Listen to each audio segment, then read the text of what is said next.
Assalamualaikum warahmatullahi wabarakatuh. Waalaikumsalam warahmatullahi. Ngapunten de nyuwun tanglet lan nyuwun penjelasan.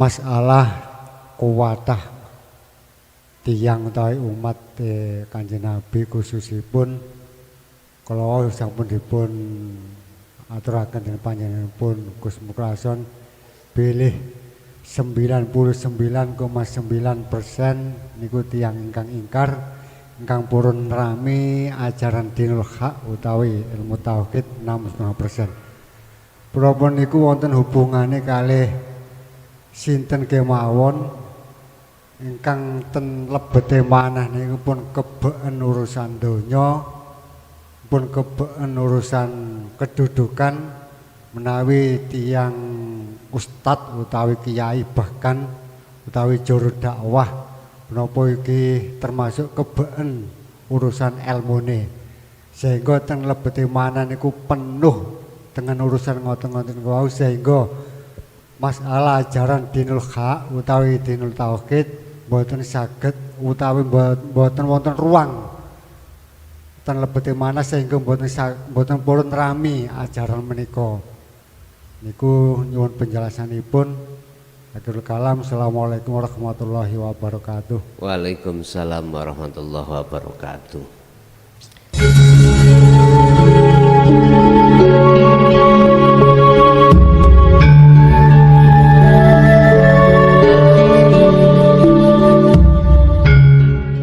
Bismillahirrahmanirrahim. Alhamdulillahi rabbil alamin wa bihi nasta'inu ala umurid dunya waddin. Asyhadu an la ilaha illallah wa asyhadu anna Muhammadan abduhu wa rasuluh. Allahumma salli wa sallim wa barik alaihi wa ala alihi wa ashabihi ajmain. Qala Allahu ta'ala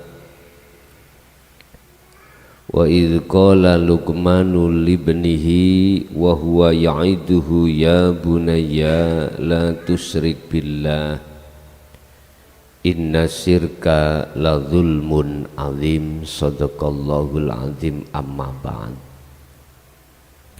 Hadratil kiram,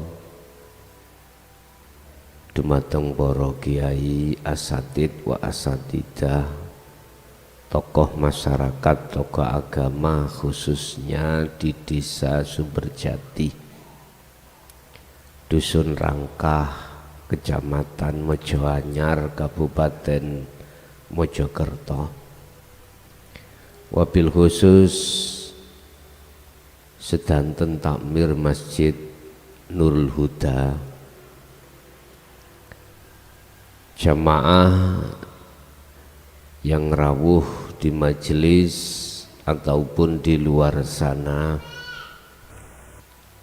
Alhamdulillah dalam kesempatan malam hari ini kita masih dipertemukan Allah walaupun bulan kemarin Gusti Allah ngelalekake kula. Ngapunten Pak Bu nggih ingkang kuwadah. Kok ya kula dereng kula isi jadwali ning Rangkah, jamaah dari Jetis nyuwun wekdal pas Rebu keberapa itu? Rebu ketiga.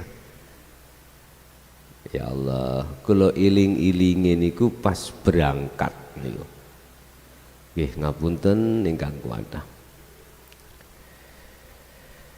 Bapak Ibu hadirin, untuk malam hari ini kita akan membahas surat Luqman, surat yang ke-31 ayat 13. Temanya adalah jangan ada di dalam hatimu selain Allah. Jangan ada di hatimu selain Allah. Sebab ketika kita meninggal masih ada selain Allah di dalam hati kita. maka kita akan matinya keadaan su'ul khotimah. Kalau kita imannya masih selain pada Allah itu ada, dan ini dibawa sampai mati, maka yang pasti kematian kita itu dalam keadaan su'ul khotimah. Su' itu jelek, khotimah akhirnya. Ini di mata Allah, bukan di mata manusia. Kematian itu ada dua, ada husnul khotimah, ada su'ul khotimah. Ada bagus pada akhirnya di mata Allah, ada jelek akhirnya di mata Allah. Jadi yang kami bahas itu di mata Allah, bukan di mata manusia. Yang kami bahas terkait keadaan ruhaniyah kita, bukan jasmaniyah kita di akhir hayat itu. Bapak Ibu, bagaimana kita sebelum akhir hayat itu keadaan iman ruhaniyah kita itu sudah tidak ada lagi selain Allah. Makanya lewat surat Luqman ayat 31, ayat 13 yang akan kita bahas nanti sebagai satu cambuk solusi kita, ruhaniyah kita supaya bisa meninggalkan selain Allah itu bagaimana. Bapak Ibu hadirin jamaah rahimakumullah, pengajian yang isinya itu mengarah terhadap keadaan ruhaniyah itu sangatlah langka. Artinya jarang-jarang pembahasan tentang keadaan ruhaniyah kita itu dibahas di tengah masyarakat umum. Jarang sekali. Makanya lewat kesempatan pada malam hari ini, gunakan sebaik-baiknya umat manusia untuk bisa mengikuti walaupun secara live di YouTube Ponpes Jaya Baru, gunakan sebaik-baiknya. Jenengan jangan heran kalau kita sudah membahas tentang dinul haq atau pengajaran tentang keadaan ruhaniyah atau hati ini, pengikutnya sedikit, jangan heran karena memang dapuknya seperti itu. Dapuknya itu apa ya? Enggak, memang karena memang dibikin Allah seperti itu. Kita tahu berapa banyak orang-orang yang mengingkari Allah. 99,9%. Iki ingkar. 1% ini iman.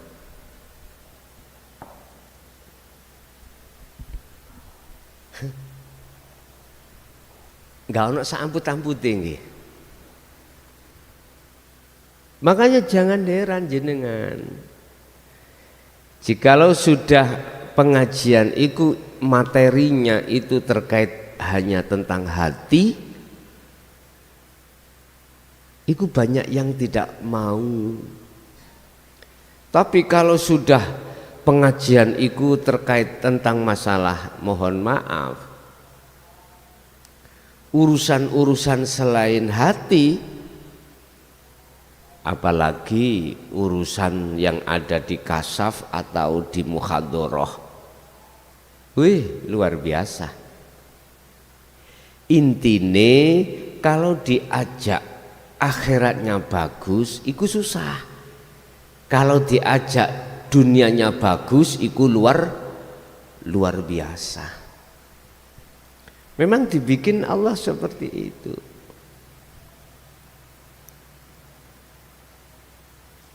Lah, ketika saat Allah menghadapkan pengajaran atau ilmu tentang hati, itu hanya hamba yang dipilih. Sekarang yang dipilih dengan yang tidak dipilih, jelas banyak yang tidak dipilih, Pak. Banyak yang tidak dipilih. Makanya kita sudah terbiasa, dan itu memang kebanyakan keadaan seperti itu. Coba kalau dijak bahas tentang piye amrin dunyomu iku luar biasa, mayoritas berbondong-bondong udah. Karena karakter hati seseorang, rohaniah seseorang mayoritas itu condongnya terhadap selain Allah. Bapak Ibu, sebelum kita masuk dalam surat 31 ayat 13, ada satu makalah yang mendasari biar jenengan paham dengan ayat nanti. Makalah ini bersumber dari Syekh Ibnu Athaillah terkait masalah hati, keadaan ruhaniah kita. Husnul a'mali utawi baguse aktivitas jasmaniah di mata Allah, indallah. Laku jasmaniah sampean kali kula itu nanti dikatakan bagus, diterima oleh Allah, laku apapun, sholat, zakat, poso, haji, sodako, apapun, kerja, apapun tanpa kecuali, itu di mata Allah diterima sebagai ibadah, sesembah yang diterima apabila nata iju husnil ahwal, buah yang ditimbulkan dalam ruhaniyah sampean kali kulo ini bagus di mata Allah. Amaliyah apapun di mata Allah dikatakan bagus apabila bersumber dari hati seseorang, ruhaniyahnya itu juga bagus pada Allah. Lah, ruhaniyah yang bagus di mata Allah itu adalah ruhaniyah yang tidak tercampur dengan penyekutuan pada Allah. Iman yang sudah tidak lagi beriman pada selain Allah dari segi apapun, sudah tidak ada lagi selain Allah imannya itu ketika saat beramaliyah. Makanya dikatakan mingkol bin zahidin, dari hati yang condong imannya pada Allah di situ. Artinya ketika amaliyah secara fisik itu terjadi, hati sampean iku sadar terkait dawe Allah la haula wala quwata illa billah. Jenengan sudah tidak ada rasa atau iman kalau jenengan kuat melakukan. Daya upaya untuk melakukan itu di dalam diri jenengan sudah tidak ada. Rasa pengakuan diri yang bisa melakukan. Illa billah, kecuali semuanya itu datangnya dari Allah. Ini yang ku maksud, keadaan ruhaniyah sampean ini baik. Berarti enggak ada perserikatan.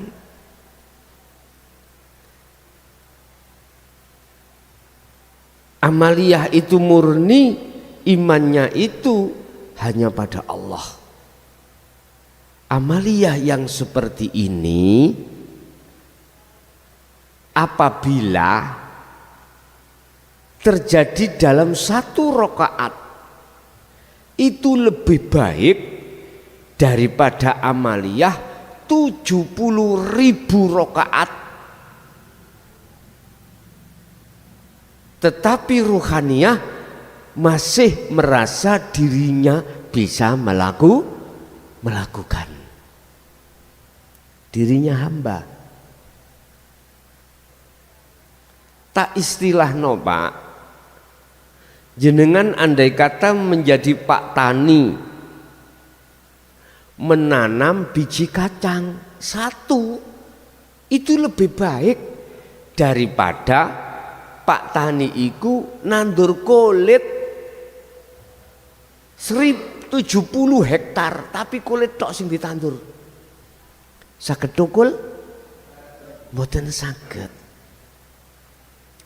Tapi satu biji ini nanti akan bisa menjadi 70.000 hektar. Satu ditanam biji akan muncul pohon. Lah pohon itu nanti akan berbuah katakanlah 10 kacang. Satu kacang ada bijinya 2, dikembangkan lagi.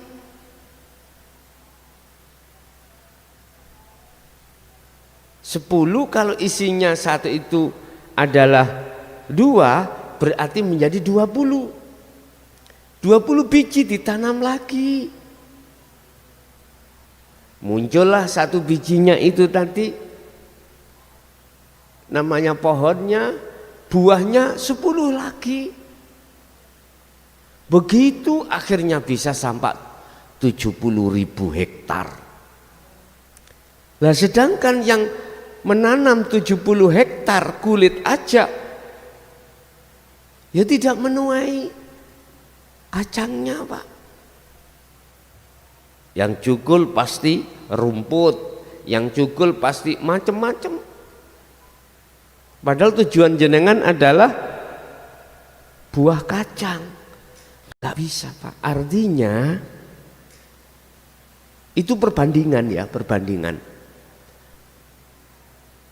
Amaliyah secara zahir tatkala dibarengi dengan hati makrifat pada Allah itu pasti diterima. Dan itu lebih baik. Tapi bukan berarti wis sak rakaat ae bar ngono ora. Yo gak gitu maksudnya. Ini perbandingan aja. Amaliyah yang 70.000 tahun jenengan kali kula tetapi tidak disertai dengan hati makrifat pada Allah, maka mohon maaf miturut pandangan hakikat di mata Allah itu enggak diterima. Secara syariat mudah-mudahan diterima. Mudah-mudahan kasihan. Ada hujah? Ada. Surat Al-Maidah ayat 29. Innama yataqabbalullahu minal muttaqin. Ini amalia yang diterima oleh Allah di mata Allah itu adalah amalia yang bersumber dari hati orang yang bertakwa. Selain itu Allah sudah tidak menganggap sebagai nilai ibadah yang diterima. Secara syariat muga ae diterima. Alasannya cuma satu, aku nggak mau menerima karena dalam hatimu ada selain aku, kata Allah seperti itu. Pun ini sebagai dasar muqaddimah untuk masuk di dalam surat Luqman ayat 13.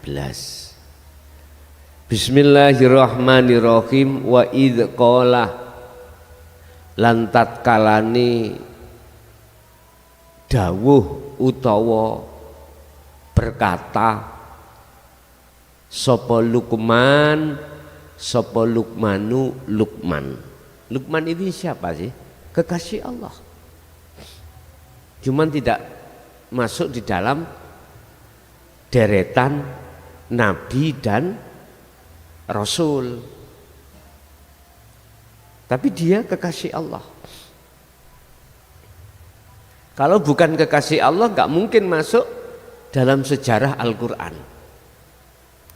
Cuman secara aklamasi aja belum di satu sisi belum diakui sebagai nabi atau rasul. Tapi satu sisi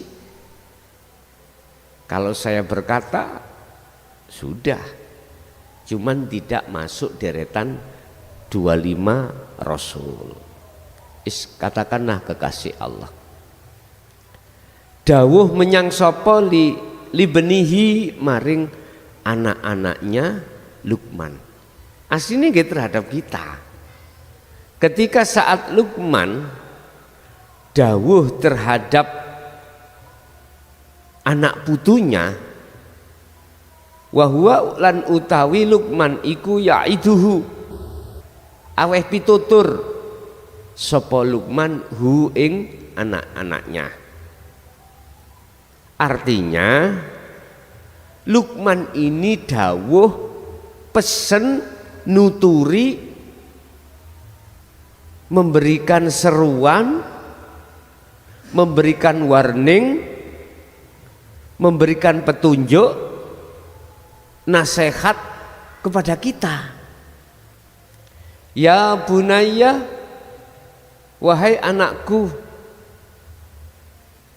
la tusyrik, ojo nyekutokno sira billahi kelawan Gusti Allah. Anak putuku ning atimu iku ojo ada selain Allah. Dalam hal apa? Apapun.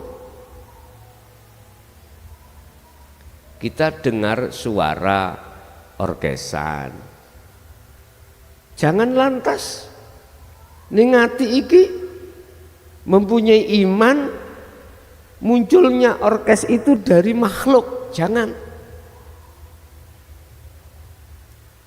Kita harus masuk di dalam lewat sifat sama suara yang masuk di telinga kita.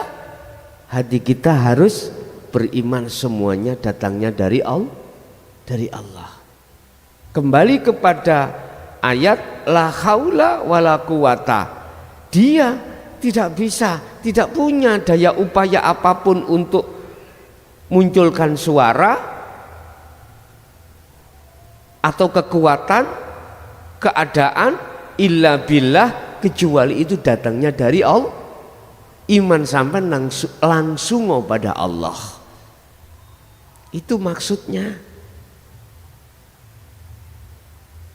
Sekarang mata melihat sesuatu, jangan sampai langsung mata hati itu melihat makhluknya. Jangan. Makhluk itu enggak punya daya upaya apapun. jelas la haula, nggak punya. Hak keadaan apapun nggak punya, situasi apapun nggak punya. Wala quwata, dan kekuatan apapun makhluk nggak punya.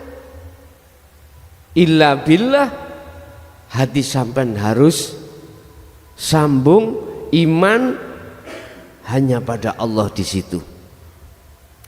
Itulah subhanalladzi, zat hidup kang moho suci. Dengan zat hidup kang moho suci itulah maka seakan-akan makhluk ini sepertinya bisa bergerak sendiri. Tetapi apapun alasan yang kau lihat, pergerakan semuanya itu datangnya ada yang menggerakkan, itulah Allah Subhanahu wa ta'ala. Iman sampean harus masuk di situ. La tusyrik billah, jangan ada punya keimanan dalam hatimu yang berperan itu selain Allah. Jangan. Kalau akal kita lewat pengajaran syariat, memang kita harus melihat yang berlaku itu makhluk. Tetapi iman nggak boleh. Iman hati sampai tetap kembalinya iman hanya pada Allah. Mengapa kok kita tidak boleh beriman selain daripada Allah ruhaniyah kita? Sebab inna syirka, sak temene perilaku yang seperti itu ikulah zulmun, bisa metengke hatimu, bisa menggelapkan hatimu, bisa membutakan hatimu. Azimun, tur bahkan lebih gelap lagi. Bahasa murad artinya inna syirka la zulmun azim, karena perbuatan syirik itu perbuatan dosa yang maha besar. Mengapa hati kita akan bisa jadi gelap? Gelap gulita. Bahasa Jawanya itu peteng dedet. Karena dipenuhi dengan makhluk. Hati kita dipenuhi dengan selain Allah. Iman kita itu hanya pada makhluk. Ini yang akan menjadi gelap. Barang siapa saat di dunia imannya seperti ini, maka gelaplah di akhiratnya. Nah terus pertanyaannya, kami itu selama ini berpuluh tahun masih ada iman selain Allah, solusinya bagaimana?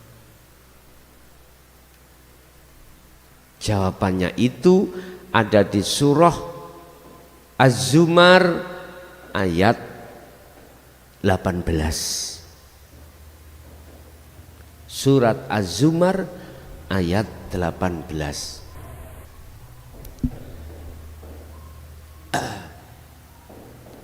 Itu tadi surat Luqman.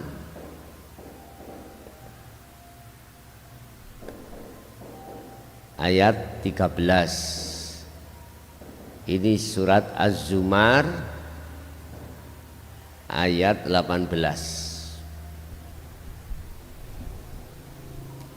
Allah katakan yang disebut sebagai orang yang kupilih dan nanti dia itu akan bisa melepaskan imannya selain Allah itu adalah alladzina, seseorang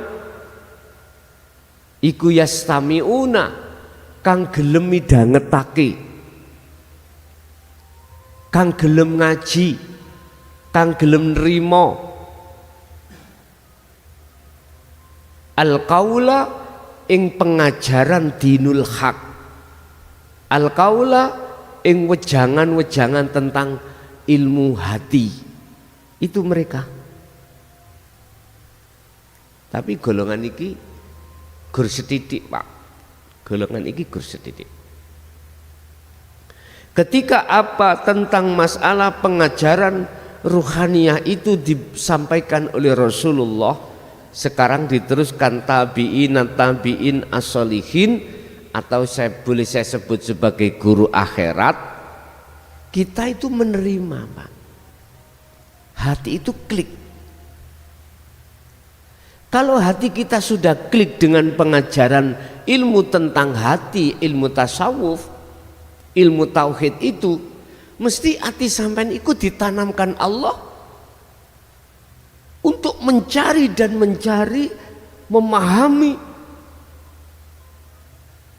tentang Allah, tentang hati atau ruhaniyah. Mesti di dalam hati jenengan Allah menanamkan rasa rindu untuk berjumpa pada Allah. Itu otomatis, Pak. Tiada hari dan waktu kecuali hati jenengan kasmaran, ada rasa rindu ingin berjumpa pada Allah. Ini yang pasti Allah tanamkan di dalam hati seseorang yang dipilih, yang nantinya akan dijadikan sebagai kekasih Allah. Lalu kalau sudah mendengarkan bagaimana? Wayattabi'una ahsanahu. Mereka akan mengamalkan, melaksanakan petunjuk-petunjuk apa yang ada di ilmu. Contohnya, carane zikir sirul asal iku gini. Jenengan mesti lakukan. Caranya untuk melepaskan iman selain Allah yang sudah kadung masuk di dalam hati jenengan kali kula begini. Mesti sampean praktekno. Entah iku mau tidak sepenuhnya 24 jam, satu hari satu malam, mesti ada momen-momen di mana jenengan, hati jenengan ini ngetrapne sirul asrar, ngetapne dzikir, menjalankan dzikir, menjalankan petunjuk di dalam ilmu itu. Ini pasti yang akan terjadi seperti itu. Lah, inilah yang dimaksud Allah, golongan yang ruhaniyah mendapatkan hidayah dari Allah Subhanahu wa ta'ala. Tapi itu tadi saya katakan jumlahnya cuman 1%.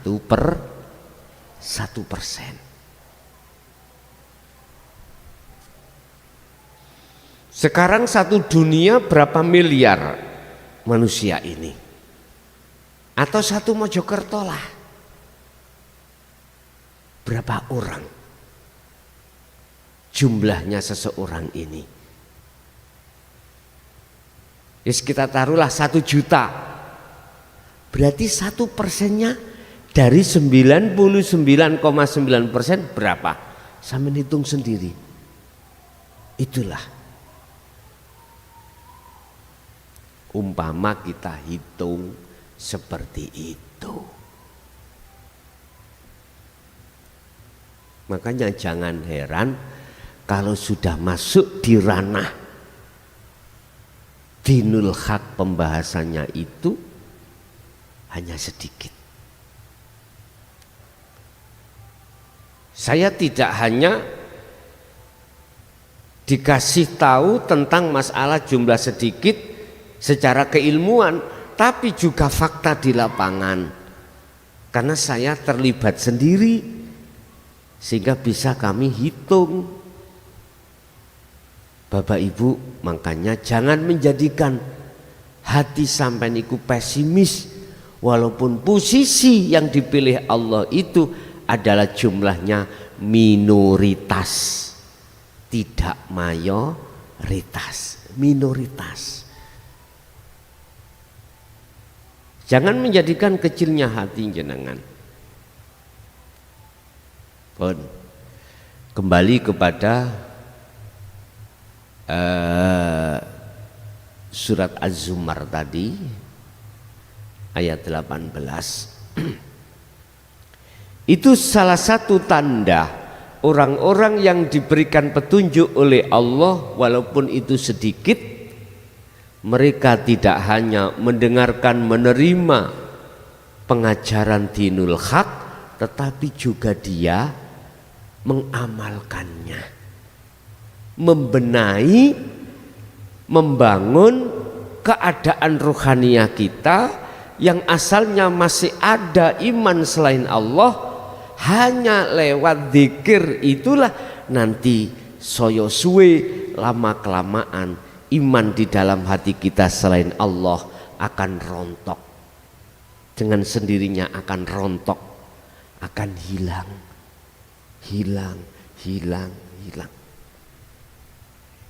Sebab mohon maaf Pak, kita itu yang sudah akil balik ini loh, mulai akil balik sampai kita umur sudah tua ini, puluhan tahun Pak, di dalam hati kita ada iman selain Allah. Satu contoh iman yang masih bersarang dalam hati kita, masih menganggap selain Allah itu bisa mendatangkan mudorot atau manfaat. Contoh, jenengan sholat, krungu terdengar di belakang itu anak kecil rame Pak. Mesti dalam hati sampean ini berkata, unsume wong sholat kok rame ya, ngarakno ganggu kekhusyukan. Ndak ngeten nggih? Anak sopo sih? Akhirnya hati sampean ini muring-muring. Sholat kok muring? Sholat kok marah-marah? Berarti iman kita itu selain Allah, yang kita hadap selain Allah, yaitu anak kecil. Padahal di tengah-tengah anak kecil rame itu ada Allah yang menggerakkan, yang menjadikan anak kecil itu rame. Berhubung ilmu untuk mendeteksi dan melihat dan menghantarkan hati untuk bisa bertemu Allah di situ kita tolak, maka gak akan mungkin kita akan beriman. Munculnya perkara rame itu datangnya dari Allah, bahkan munculnya rame itu datangnya dari anak kecil. Ini contoh. Berarti kita sholat itu dalam keadaan secara hakikat menyekutukan Allah dengan anak kecil.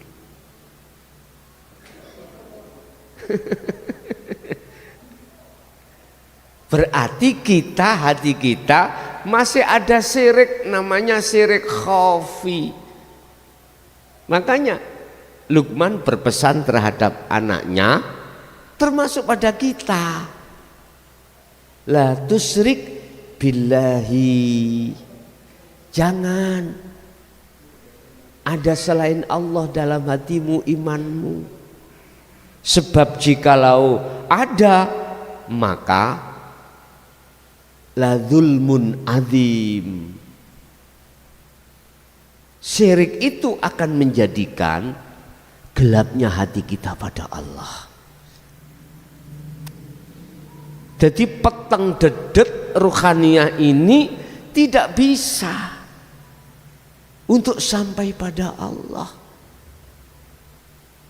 Akhirnya mengapa di dalam Al-Quran itu Allah berkata, sing gak manut aku, yang gak mengikuti aku tak lebokno neraka, sing mengikuti aku tak lebokno swarga. Sing mengikuti iblis gak ngikuti aku ya kana neraka. Sing ngikuti aku berarti tak masukkan surga. Iku bahasa syariat. Ini jawabannya. Makanya kita jangan terlalu berharap kalau kita adalah ahli surga, manakala kita amaliyah kita itu masih bersarang syirik pada Allah, sekalipun itu syirik khafi. Hati-hati. Memang ajaran ilmu ini jarang disampaikan di tengah masyarakat. Akhirnya masyarakat itu nggak mengenal syirik khafi, akhirnya nggak bisa mendeteksi dalam hati kita masih ada syirik. Imannya akhirnya selain daripada Allah, nggak bisa sampai pada Allah. Karena hati kita keadaan la zulmun azim, maka yepti gelap gulita peteng dedet.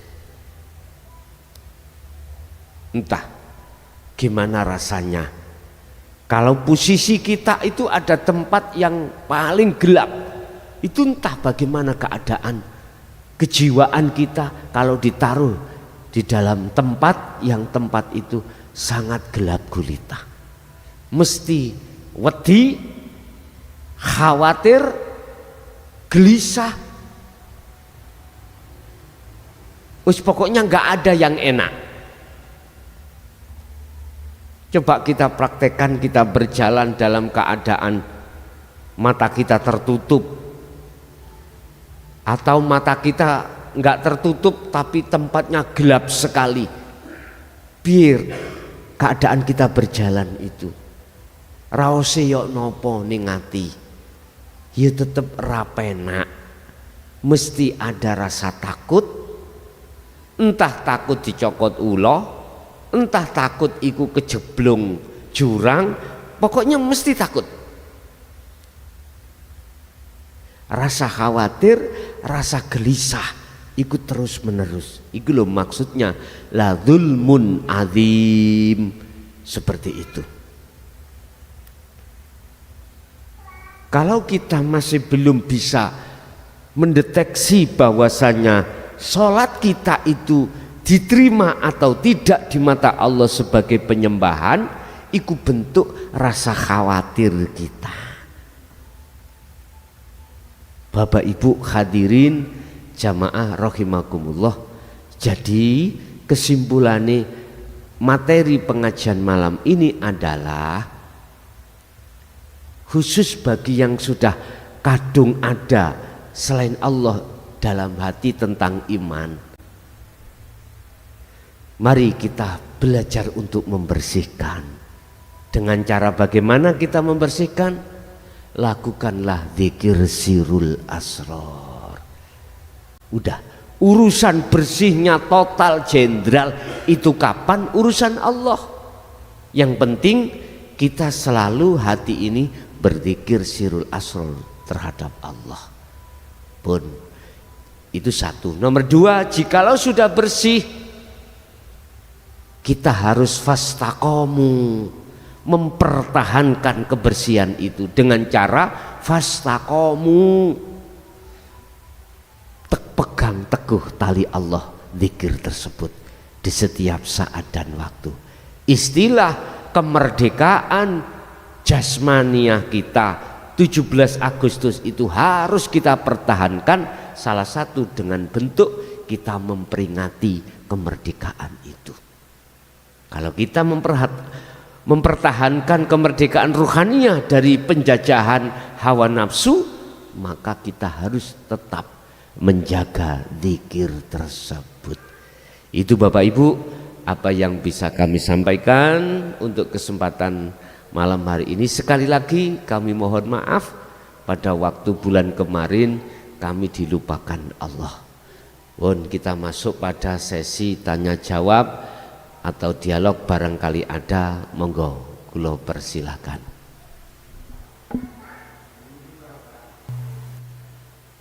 Assalamualaikum warahmatullahi wabarakatuh. Waalaikumsalam warahmatullahi. Ngapunten nyuwun tanglet lan nyuwun penjelasan.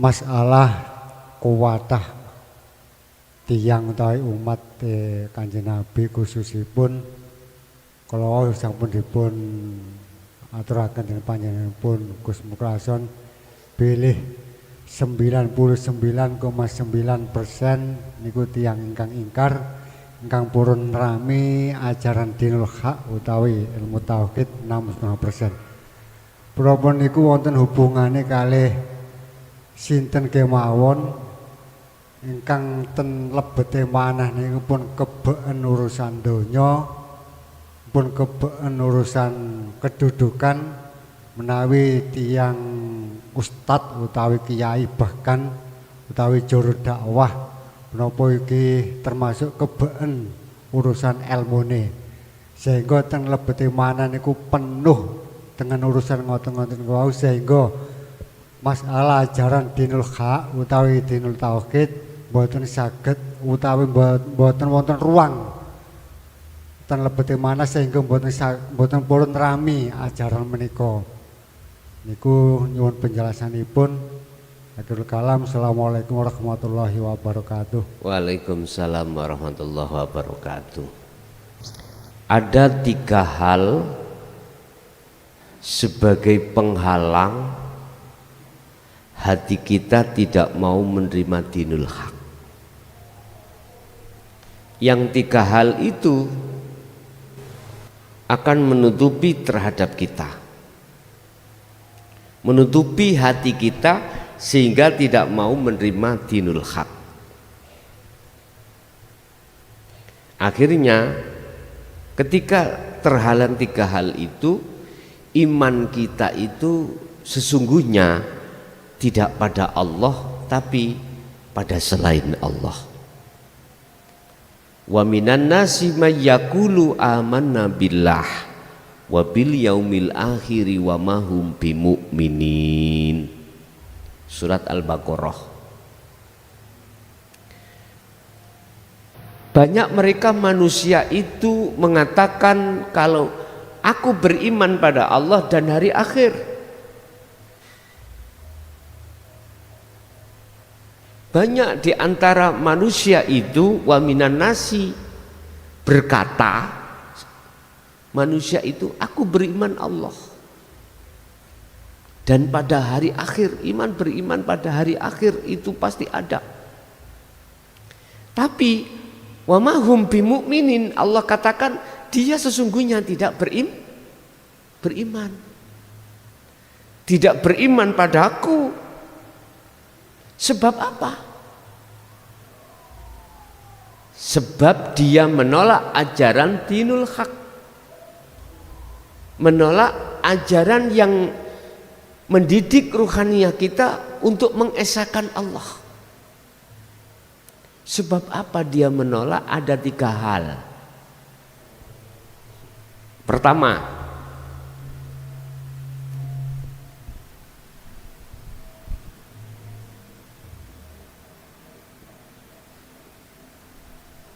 ilmu. Kedua, amal. Ketiga, amwal.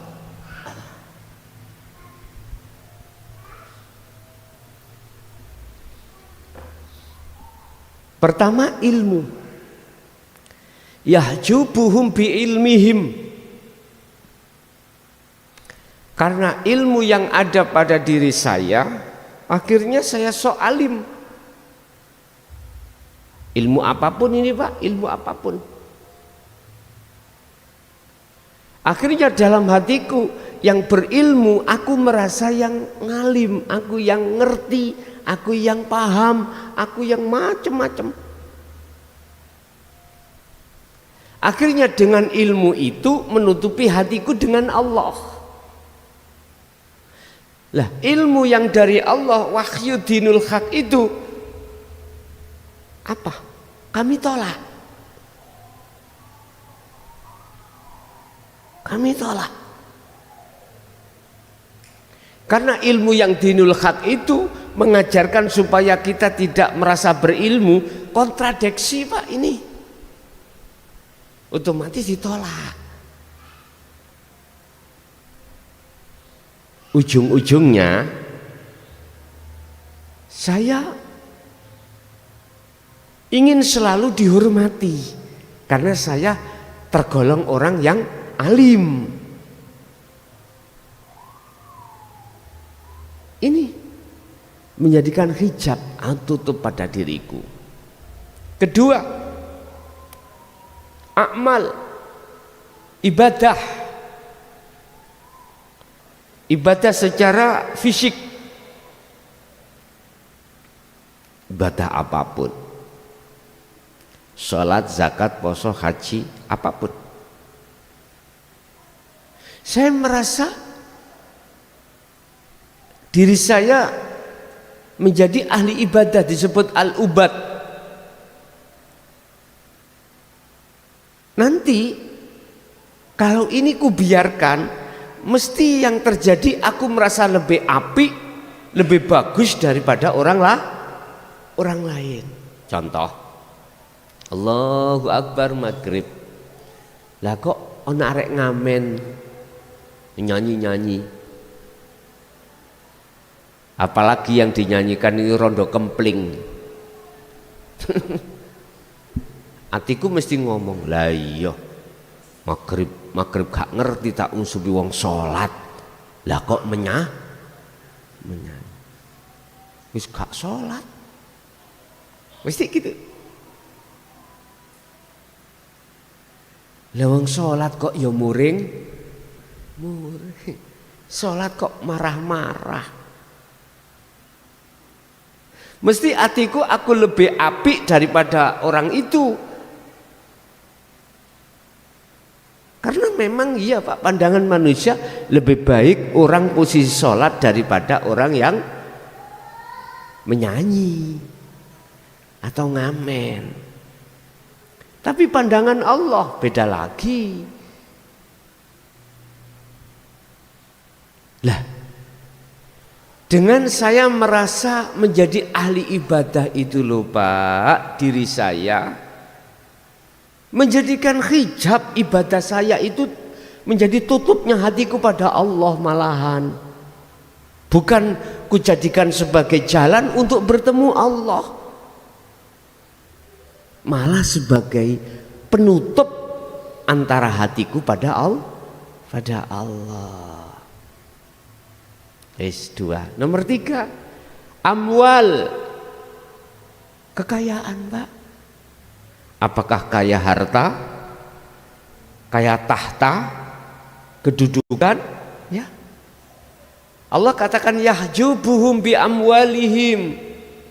Itu bisa menjadi tutup hatimu, itu bisa. Akhirnya dinul haq tidak bisa aku terima. Karena di dalam hatiku rumongso wong pangkat, wong gede, gitu, wong sugih, wong ahli ibadah, wong ngalim, ningali tiang lintu, sepel, banget kan gitu. Ini alasannya mengapa hati menolak dengan ajaran dinul haq. Saya akan bisa mensensus Pak, siapa mayoritas golongan orang-orang yang gampang nerimo ajaran dinul haq itu. 23 tahun saya berdakwah seperti ini. Ternyata kalau bahasa kula wong ngomong, wong syariate tipis, wong embongan, orang yang merasa berlumuran maksiat, justru itu yang mudah menerima.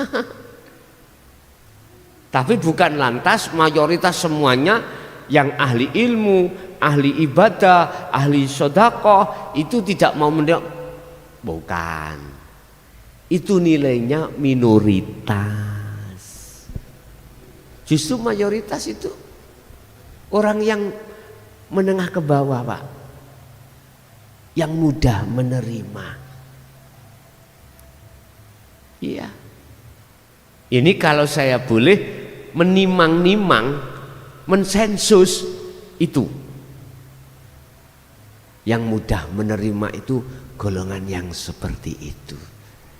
Jadi atas pertanyaan apa sebab kok menolak? Karena 3 hal tadi faktornya. Lah, sekarang bagaimana solusinya? Ya udah, lepaskan 3 hal itu, semuanya milik Allah. La haula wala quwata illa billah. Ngaten. Nggih. Ada lagi? Monggo.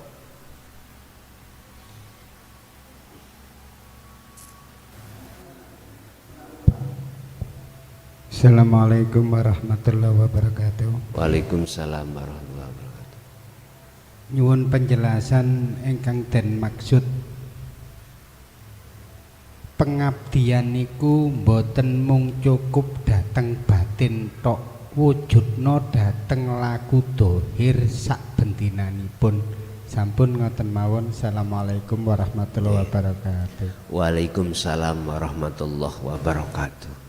Udkhulu fisilmi kafah.